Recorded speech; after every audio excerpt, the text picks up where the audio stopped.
Allora, eccoci insieme, onorevole. Secondo lei si è fatto abbastanza a livello governativo? No, assolutamente si è fatto troppo.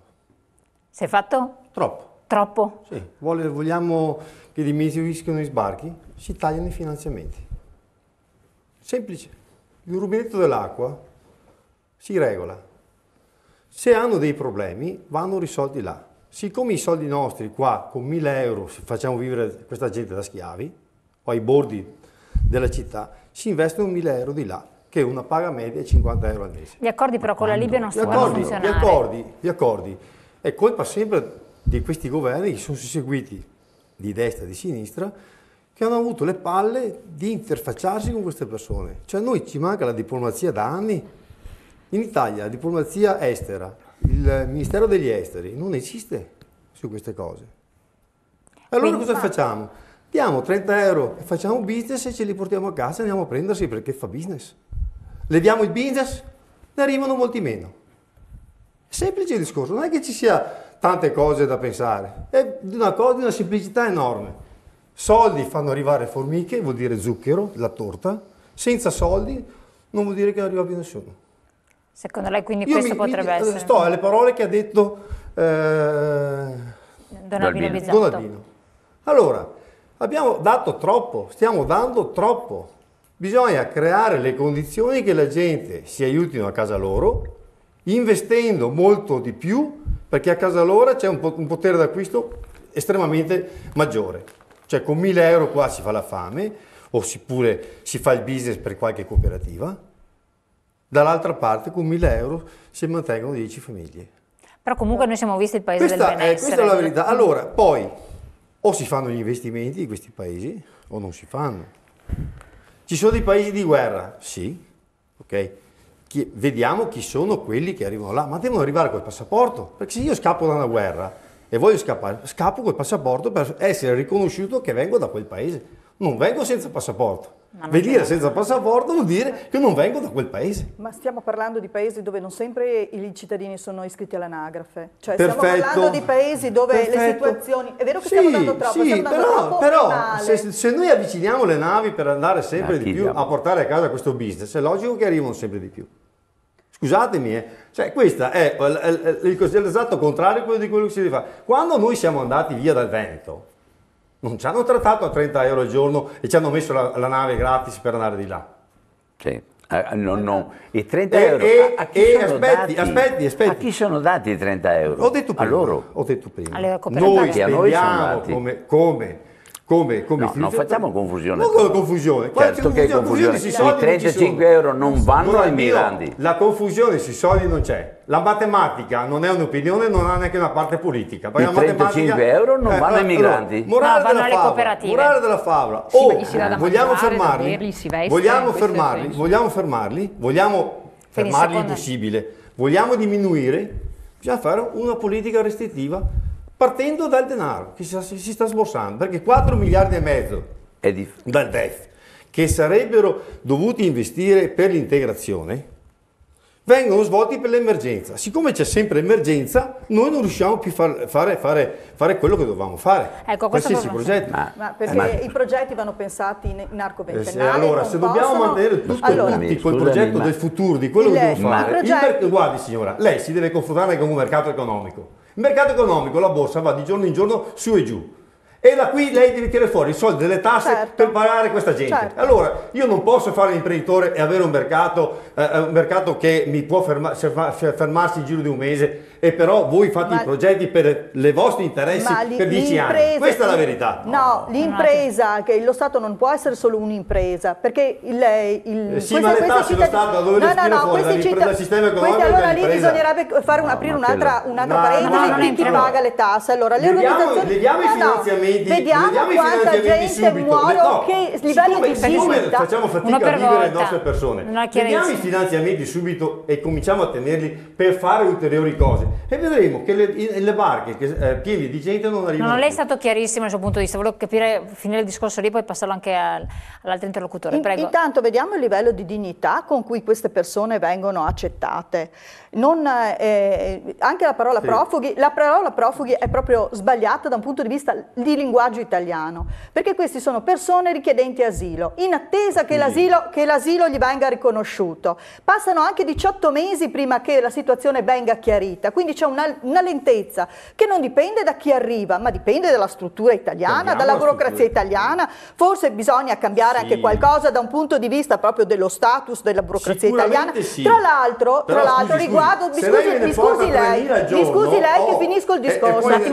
Mi scusi lei che finisco il discorso. Se tra l'altro, riguardo proprio ai migranti che sono stati alloggiati a Kona e che devono essere ridistribuiti, se non ricordo male, notizia di qualche giorno fa, la signora Gallardo dell'Argentina proprio ha chiesto di poter far volvere quel flusso migratorio, cioè queste persone, di non lasciarle qui, perché molti di loro non chiedono di restare in Italia, chiedono di andare oltre. È che con gli accordi diplomatici di 2 anni fa, del 2014, il corridoio balcanico è stato chiuso con un accordo con la Turchia alla Valletta nel febbraio 2014 e ci sono gli altri, i corridoi, quelli umanitari, non sono mai stati né regolati né gestiti nella maniera più assoluta. Allora, se uno lascia, ma la gestione dovrebbe essere dello Stato, in uno Stato di diritto, in uno Stato sovrano, dovrebbe essere lo Stato che regola attraverso le leggi che ha, perché esiste una legge sull'immigrazione, non l'ho mica inventata, né io né le associazioni né le organizzazioni non governative. Tra le altre cose, si parlava prima delle organizzazioni non governative sotto l'occhio del procuratore di Catania, Zuccaro.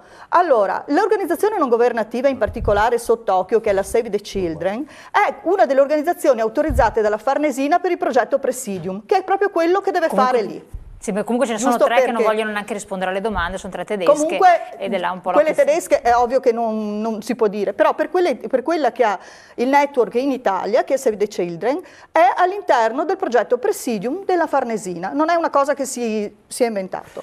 Prego, Movimento 5 Stelle, avvocato.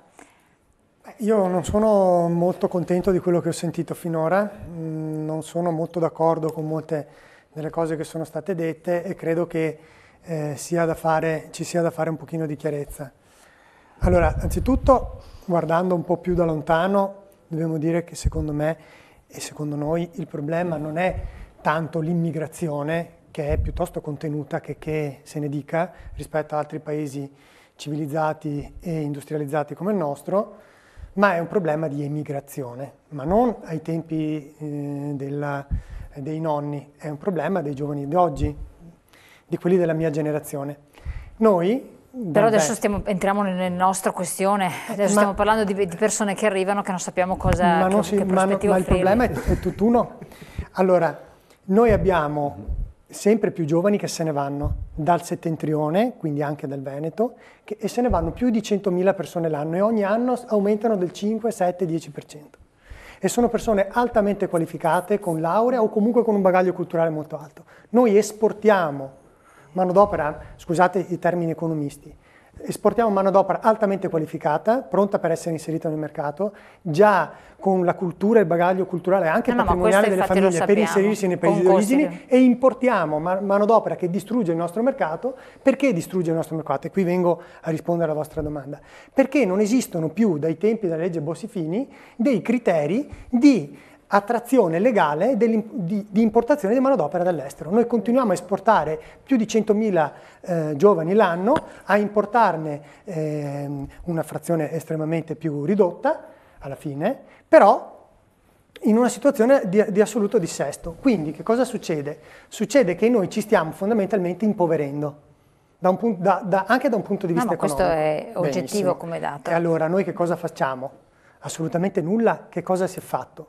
Assolutamente nulla no, diciamo molto poco, perché io ricordo che le prime carrette del mare che sono affondate tirandosi sott'acqua centinaia e centinaia di persone, molte delle quali non sono mai più state ritrovate, sono già dal 2006 che sono accaduti questi fatti. Sono più di 10 anni che piangiamo ogni anno la tragedia della gente che muore.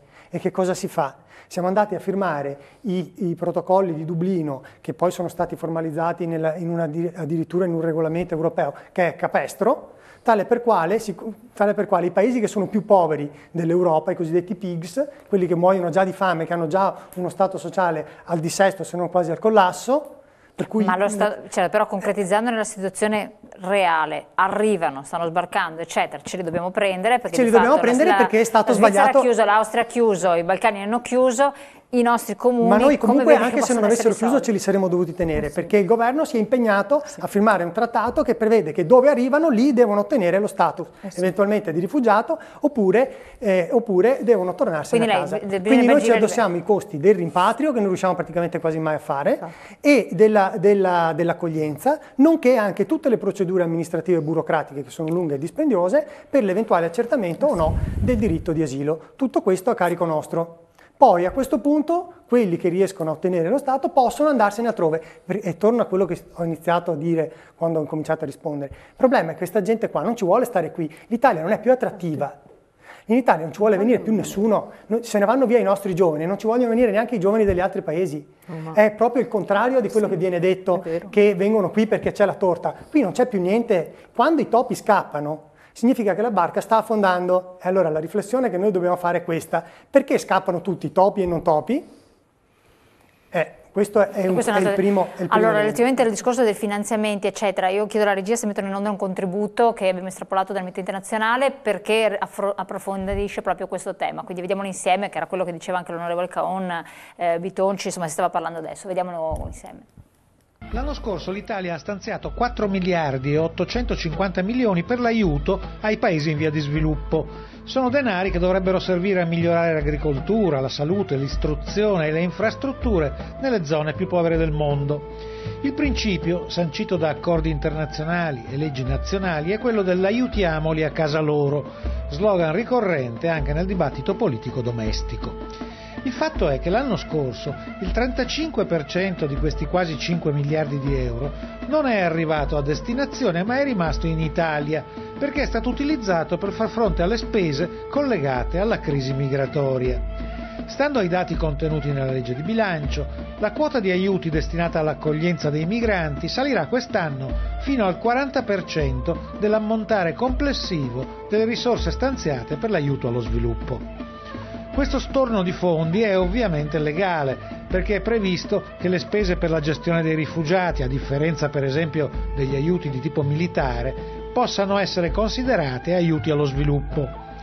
Grazie ai dati recentemente pubblicati dall'OCSE, sappiamo dunque da dove viene buona parte dei miliardi spesi per soccorrere e accogliere i migranti. Sono risorse nostre alle quali rinunciano i loro paesi d'origine in una drammatica partita di giro dove alla fine guadagna solo chi specula sul dolore del mondo. Massimo Bitonci. Semplice la risposta. Chiudiamo. L'ha già detto. Bitonci cosa ne dice e poi se vuoi sentire anche Luisa Venturini. C'è una responsabilità storica abbastanza evidente che quindi di tutti i governi nazionali, direi degli ultimi 20 anni anche, una responsabilità molto grave a livello europeo, perché l'Europa scarica sui paesi del Mediterraneo un problema che è un problema proprio. Questo fa capire anche quanto l'Unione Europea abbia un'unità puramente di carattere monetario, però per quanto riguarda i temi importanti non ha idea di una politica comune come sul tema della gestione di un'emergenza che è un'emergenza eccezionale, perché i numeri dell'anno scorso sono 180.000 presenze, ma ormai è anni che i numeri sono questi. Ma per quest'anno no, sono aumentati quest'anno. Sono già aumentati sono raddoppiati nei primi mesi, quindi se ne aspettano 350.000. Quindi possiamo noi sopportare 500.000 di persone che arrivano nel nostro territorio e che non è manodopera qualificata, tanto per dire, insomma, quindi non è neppure manodopera utilizzabile, perché tra le procedure che servono per il riconoscimento dello status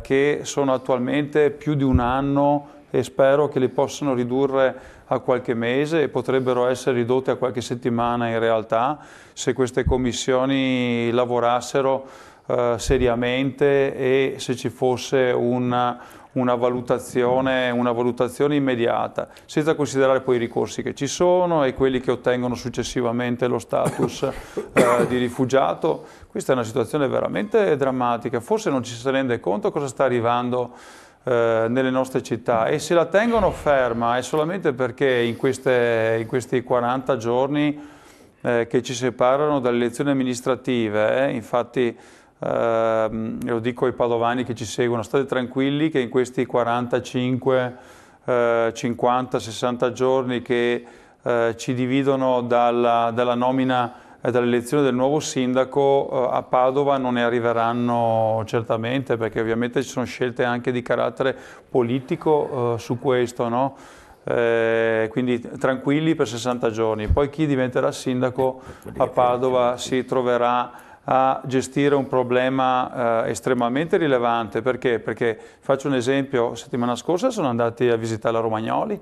Allora, la Romagnoli è una grande caserma dismessa, la nostra amministrazione aveva gestito insieme con Invimit, società del Ministero, la cessione e la successiva riconversione, tanto che stanno per pubblicare un concorso di idee che ovviamente sarà fatto con tutti quanti i crismi e quindi coinvolgendo il quartiere e tutta la città per restituire alla città una zona verde. Ma cosa succede? Che probabilmente verrà utilizzata per un hub o un campo, come è stato fatto alla Prandina, dove i padovani si ricordano, si è partiti con una tendopoli in centro a Padova, e dopo sono passati ai moduli abitativi e dopo li hanno spostati a Bagnoli, dove insomma abbiamo visto cosa succede con concentrazioni di persone di quel tipo. L'accoglienza diffusa è un disastro totale.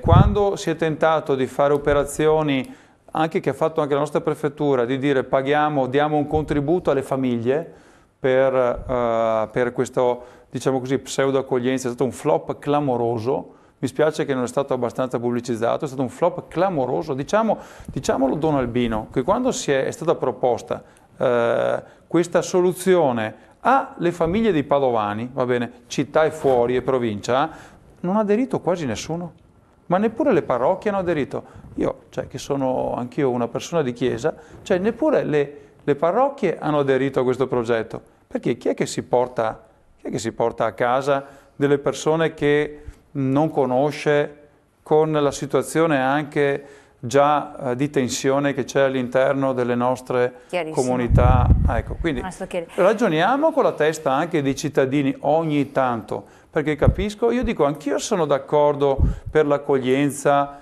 dei profughi veri, ma guardate che di profughi veri siriani a Padova li contiamo sulle punte delle dita di una mano, Comunque, si parla di qualche decina con le migliaia di persone che sono presenti. Queste sono persone che non c'entrano niente con la guerra. Questa è la realtà. No, ma qua stiamo parlando anche di migranti economici che di fatto arrivano. Don Bizzotto, poi volevo sentire appunto Elisa Venturini relativamente al discorso anche caserma che aveva accennato lei prima, perché poi le caserme sono un problema. Non abbiamo chi rappresenta Abano Montegrotto Giarre, insomma quella zona che era stata coinvolta dall'ipotesi del primo rock, che trasalivano. Sì. Sono dismesse. Sì, dopo infatti le do la parola. Intanto volevo sentire Don Bizzotto relativamente a quanto diceva Massimo Bitonci. Io vorrei sottolineare alcune cose che sono state affermate. I soldi messi a disposizione per i migranti, i profughi cosiddetti, è sbagliato dirlo, comunque quelli che vengono qua. I migranti, infatti chiamiamoli così. Non vanno a loro, vanno alle cooperative con una piccola percentuale quotidiana, o 2,5 € a testa a loro. Sì, la Jean de Poche, sì, vabbè, quella cosa là. E la seconda cosa, quello discorso di aiutarli in casa loro, scusate, mi siamo passati dallo 0,8% del PIL l'Italia che aveva promesso al G7 e al G8, e siamo passati allo 0,1%, Quindi io non capisco mica di che cosa parliamo. Stiamo dicendo delle cose che non esistono. No, parliamo di 4 miliardi e mezzo. Non esistono queste cose qua. 4 miliardi e mezzo oppure no? Quanto Matematica pura. 4 miliardi, quanto è sul PIL? 4 miliardi e mezzo oppure no? Lo dica. Quanto è 4 miliardi sul PIL?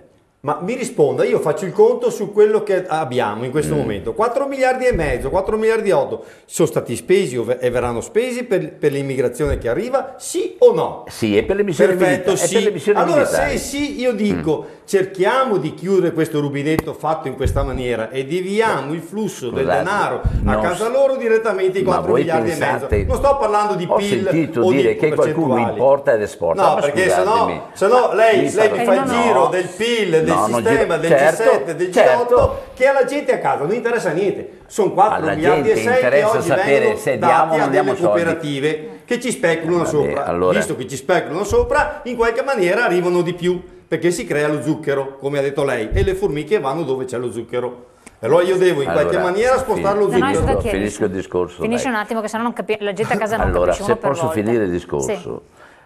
Questo di aiutarli là dove si trovano è un impegno che dovrebbe fare il governo o no? E che tipo di impegno abbiamo preso fino adesso? Che abbiamo detto a parole noi diamo il 0,8% del PIL e li aiutiamo là. Siamo andati allo 0,1%, quindi non li aiutiamo. Il QAM non è lo Stato italiano, il QAM è una ONG di volontariato che lavora in Africa e siamo d'accordo che lavori in Africa, fa una cosa strepitosa, aiuta le mamme a partorire, è una cosa strepitosa, quindi niente non intervengo su questo, non è questo che mi interessa. Mi interessa di dire però che non è una organizzazione statale, è un'organizzazione di volontariato. La seconda cosa, il caporalato lo abbiamo anche qua. Volevo dire però, avvocato, esportare o importare. Io ho 4 nipoti, uno è a Londra, una a Copenaghen, uno a Berlino, ha tre nipoti, e uno a Berlino e vivono tutti fuori. Hanno i diritti perché hanno trovato lavoro, perché vanno bene, e uno più povero perché non hanno mica fame i miei nipoti e hanno un titolo. E non li ha esportati nessuno, sono andati perché hanno voluto loro. Io non ho esportato niente, anzi hanno piacere che star a casa se trovano, e quindi non esporto, così come non esporto, anche non importo. Chi di noi ha importato qualcuno? Perché qua pare che ci sia la manovra, che qualcuno ci specula e siamo noi che le facciamo venire tutti qua. La realtà della povertà estrema, e non soltanto la guerra, la realtà della povertà estrema mette le persone ad andare dove si trovano meglio. Perfino i nostri pensionati vanno fuori a vivere. Con la pensione italiana. E vivono bene fuori Italia, proprio, e vivono proprio, addirittura con le crociere. Sono nelle Canarie. C'è un altro punto poi, la realtà nessuno ne parla, ma la realtà demografica dell'Italia qual è? E su questo punto qua si parla di inversione, delle masse di gente che arrivano, facciamo i conti, guardiamo, siamo in un deficit. Padova è diminuita in popolazione, mica aumentata nonostante tutte queste masse di gente che arriva. L'Italia sta decrescendo, l'Italia, Massimo. È un problema l'Italia sta decrescendo su questo. È stata fatta una politica abitativa e residenziale a Padova che ha portato i padovani ad andare a Bignasego, andare Vigonza, perché sono tutti cresciuti nella cintura, perché Padova ha perso abitanti, non quando sono stato sindaco io, ma gli anni precedenti, perché non è stata fatta una politica abitativa seria a Padova. Anche quando sei stato sindaco tu, voglio dire, 2 anni e mezzo. Vabbè, ho capito, noi di fatti non vogliamo mica dare la responsabilità, sto dicendo il fenomeno sociale nella sua complessità. E questo qua è uno dei problemi con l'invecchiamento e l'innalzamento dell'età. L'invecchiamento, con la mancanza di figli che nascono e con la realtà italiana. Guardi, se devo dare, è un discorso che non viene mai affrontato. Se devo dare 1.000 euro per importarmi un immigrato, gli do una mia famiglia per fare un figlio al mese. Sì, però comunque questi arrivano, questo è un dato di fatto. Adesso voglio dare però spazio a Elisa Venturini, che insomma la pubblicità incombe, periodicamente abbiamo anche la pubblicità. Allora, in modo che possa parlare più tranquillamente, andiamo pochi secondi in pubblicità, restate con noi, poi sentiamo anche cosa da dire al riguardo, perché c'è anche la questione della caserma che aveva tirato fuori, quindi so che alcuni di chi ci ascoltano magari trasalgono, quindi spieghiamo bene anche questo concetto. Pubblicità.